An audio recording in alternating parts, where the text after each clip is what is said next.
Sir Archie, nanonood ka ng YouTube. Hindi ko. Bakit hindi ko channel yan? Bakit sir, ikaw lang mo pwede kong panoorin? Pwede rin manood na iba. Sa bagay baka may magtampo sa'yo eh. Para sa mga kapwa ko vlogger, hindi po ako exclusive na vlogger ng Motostar 10th Avenue. Dito kay Sir Archie, welcome po lahat. Nagkataon lang talaga na ako lang yung madalas na nandito kasi Makulit kasi siya eh. Joke lang. Kasi yung samahan namin dito, hindi lang basta vlog-vlog naman, di ba? May pa rin kami pinagkakabalaan ni Sir Archie. May relasyon talaga kami. Peace lang, walang away. Peace lang, walang away. Huwag ka matakot subukan. Dapat palagi bibit ang itlog. Bibit, bibit, bibit, bibit. Anyway, sir, may balita eh. Kaya ako napasukod dito, naglalaba ako. Iniwanan ko yung labado ko eh. Naman coach, kada may balita, gusto mo, chismoso ka rin eh, no? Siyempre, basta Motostar, pag may balita, dito yan sa Question Rise. Kaya don't forget to like, subscribe, and Hit the notification bell para lagi kayong updated sa mga bagong upload ni coach, sa mga bagong chismis ni coach. sa Motostar, siyempre. Yeah. At sir, ito na nga. Actually, na nakakita ko to, lang nga, di ba sinabi ka agad sa akin, may darating palang ganito kagandang mga unit eh. Paano nga magugulo na naman yung utak nyo pag lumabas to. Tapos pagka meron, ito yung matagal nang hinahanap-hanap. Yan. Tapos nung dumating dito, walang nag-apply. So, tingin mo sir, May kumuha naman. tingin mo pag napanood nila to, lalo na itong dalawang bagong kulay na to, talagang tatakbo sila rito at kukuha sila. Dahil ako, kahit ako mga ka-Rise, hindi ko kayo binubola. Wala akong napapala ulit dito wala binabayad sa akin Motostar. Baka naman. Pero sinasabi ko sa inyo, ang ganda ng dalawang bagong kulay na to. Ano nga ba to, sir? Ito yung ating Easy Ride 150P.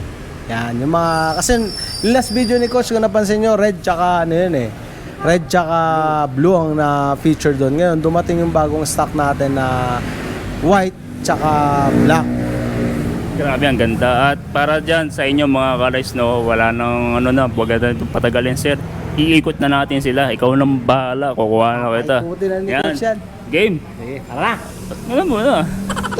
Unahin ko muna yung mga hindi ko pa alam dito, hindi ko pa abisado kasi meron to sa manual. So, pag sa actual kasi minsan, pag sinabi kong ganito, mas malaki pala sa personal. So, yung fuel capacity na to, unahin ko na, hindi ko alam yung pinaka-max niya. Pero ang alam ko rito, 6.8 liters to. So, di natin sure kung ito ba 8 din or 11 or 12 kagaya nung 150Q natin. Kasi parang yung 150 FI, no, yung unang mga naglabas ng vlog sa akin. Oo, 12. 12. Sa akin, parang 8 lang. Oh, iba-iba eh, hindi natin sure. Lalo na yung Q, yung mga first batch ng Q, sir, ano yan, 12 liters sila. Pero ngayon may mga Q na nagsabi, tanong nga sa akin na 8 liters na. Pwede kasing baka niliitan, something.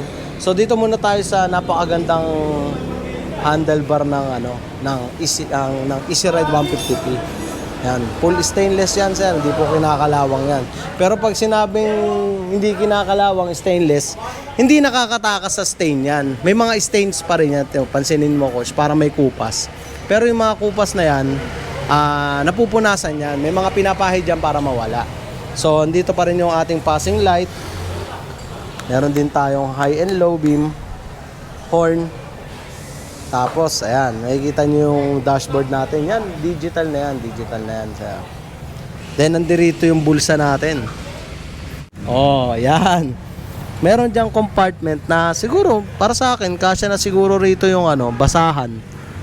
Di ko masabing kasya yung bote ng mineral eh. Kasi maliit lang siya. Pero nandyan din yung USB charging port natin. Pakita natin. Ayan. Pagka isasara mo siya, ganyan mo lang. Pag gusto mong buksan, kalabitin mo lang. Yun, lalabas siya. Pero syempre, dito na tayo sa full specification ng harapan niya. So sa magtatanong, sir, pasok po ba yung windshield ng ng Honda PCX? Sabi ko, masabi ko rito baka hindi. Kasi dito pa lang sa forma ng headlight niya, malayong-malayo na siya sa PCX eh. Pero ang kagandahan dito, naka full LED na siya. Headlight, park light, then signal light. parang halogen type na. Yes, siyempre nandito pa rin yung ating pampapoging style na parang grills na nakikita nyo, mga ganyan design sa kotse, may mga ganyan, di ba, coach? Tsaka siyempre, yung 14 14 diameter mugs natin na meron siyang sukat ng gulong na 180 by 17. Normal front shocks pa rin po yan. Normal yan. Hindi yan inverted kasi yung iba inverted na sir. Pero yung mga inverted na yun, sa mga higher cc lang na scooter talaga las kinakabit yun. Regular disc brake. Hindi po siya ABS, regular lang po siya. Kasi ang ganda ng paint job nung ano. Opo, parang ano siya, metallic gray. So syempre yan, nagbabakbak yung coach. Pero syempre, wag nyo hayaan magkaroon ng tagas ng brake fluid dito. Kasi pag yan nalagyan, natuyuan, mababakbak ang pintura yan. So punta naman tayo dito sa likuran sir. Meron siya, ito yung tapakan ng ano niya sir. Yan. Tapakan ng angkasan. Then CVT niya, ito iba yung case niya. Pero ang makina na ito, coach, same sila ng Easyride 150Q. 150Q. 150Q. Same na same po sila. Sa likod, meron din po silang sukat ng gulong na 120/70 by 14. Tapos, yung disc brake niya nandirito. Nakapwesto naman sa kaliwa. Yan. Parehas sila kaliwa. Kaliwa ko na sir. So, mapapansin nyo parehas din sila ng 150Q sir. Nasa kaliwa yung preno. Pero ang marami na may nakapag-try na nito na yung mugs nito pasok sa Easyride 150Q. Hindi ko lang alam kung pasok ito sa Easyride 150N. Kasi wala pa nakakapagpatunay. Pero itong mugs nito, may nakapagsalpak na nito sa Easyride 150Q. Then yung shock natin yan, same din sila ng Easyride 150Q. Tapos ito yung niya, exhaust niya. Same din sila ng Easyride 150Q, heat guard lang po ang pinagkaiba. Tapos nandito po yung pan niya. Hindi siya Panggilid yan, sir. Panggilid niyan, same lang din po ng ng 150Q. Saka FI. Opo. Ito, pan type po siya, air-cooled pan type. Wala siyang radiator, di siya kagaya ng cooling system ng FI natin. So dito, kaya hindi na ginaya ron, kasi syempre, carb type naman to Di katulad ng FI kasi alam naman natin, FI, doble beses kung uminit yan kaysa sa carb type. Kaya kailangan talaga na matinding cooling system doon. So dito, yung susian natin, fuel seat, halos yung gauge nito same, yung ignition switch nito same sila nung Easyride 150CL na nandirito. Umiilaw din po yan coach Pero ito lang ang umiilaw. Sa FI kasi pati dito umiilaw. Okay. Dito ito lang. Tapos may nakapagsabi pala, kasya daw dito yung helmet nyo na pinanibigay. Ay, noong nakaraan kasi sir, na-release namin yung pula. Tinry nila, hindi kasi kasya talaga Hindi masara yung hindi masara yung upuan. Hindi na masara. Kaso kung masara man, baka mamaya masira naman yung kung pupersahin. Hindi pa rin namin sure. Pero yan yung susunod, pag may nakapag-release, alamin ko tapos follow up na lang namin dito sa vlog dito ni Coach Jan. So, meron kaming available na kulay nito. Meron kaming pula, blue, then itong white tsaka black. So, napapansin nyo may sticker na puti. Ibig sabihin yan, wala pang PNP clearance. Ayun ba yun? Wala pang dokumento to. Hindi pa namin siya pwede i-release. Ito, lalagyan pa lang. Lalagyan pa lang. Kasi kabababa lang. Yan, so ikutan nyo na. Ito na yung dalawa sa pinakamagagandang kulay ng Easyride 150P. Yung black and white natin.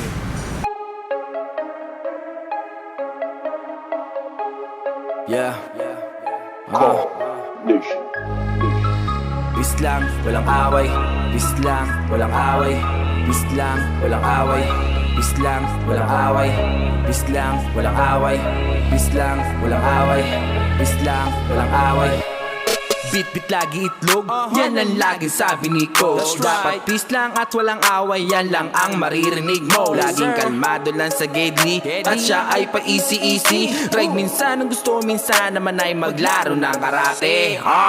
Shoutout sa aking ka-rides, baka hindi ka pa nakasubscribe, para lagi kang updated sa aking ibang gagawin na mga DIY. Madalas mo makikita, asul na motor at puti yung gulong. Pag napadaan, mapapalingon, pag nakahinto, dami nilang tanong. Ano daw bang klase ang aking dala? Bakit daw ang motor ko'y kakaiba? Ang sagot ko naman dun sa kanila, pare China lang ang dala, pare ayos ba? Huwag ka matakot subukan, dapat palagi bitbit ang itlog. Bitbit, bitbit, bitbit. Huwag ka matakot subukan, dapat palaging bitbit ang itlog. Bitbit, bitbit, bitbit, bitbit. China bikes lang ang aking dala-dala. Maangas tong tignan parang agila, pero wag nyo itong kinukumpara. May sarili tong bagsek, minsan wala yun sa iba. China bikes lang ang aking dala-dala. Maangas tong tignan. Ayun mga ka-rice, ganda diba? Ano, sabi ko sa inyo, magdadalawang isip na naman kayo eh. Pero sa mga nakakuha naman na dyan ng QFI, okay naman talaga yung solid naman. Kumbaga ito bago lang sa paningin natin.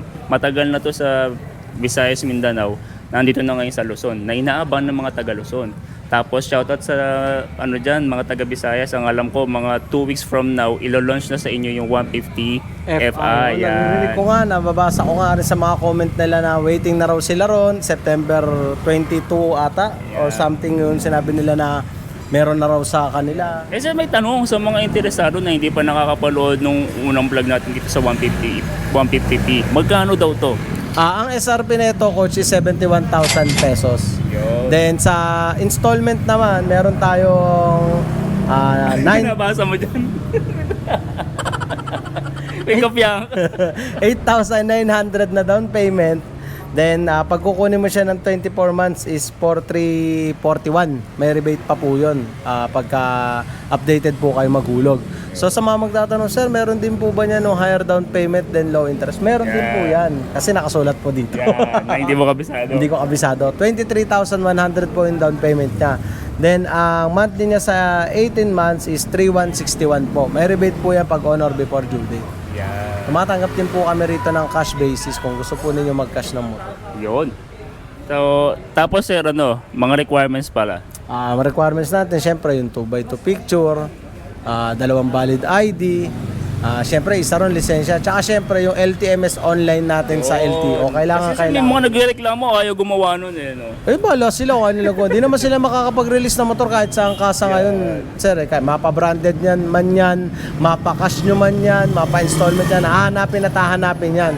Kung iniisip ninyo na may invade yung privacy nyo, tingin ko hindi naman. Hindi kayo magkakamoto.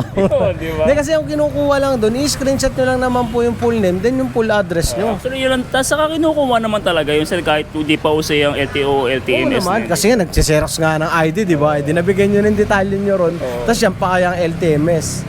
Ay, naku, napakaganda talaga. Kung gusto nyo makita sa personal, pumunta lang kayo dito sa Motorstar 10 Avenue. 6 Avenue, then 12 Avenue. Or sa mga Motorstar na malapit sa inyo kasi halos lahat ng branches namin may mga stock na neto. Madami ito mga ka-rice. Punta lang kayo, konting antay lang sa PNP clearance. Lalabas din niya, magpa-reserve na sila. No? Mas maganda magpa-reserve na kayo para pagka nagkaroon, tatawagan na lang namin kayo, re-release na namin. Yun. So yun. Wala na, okay na tayo dyan mga ka-rice.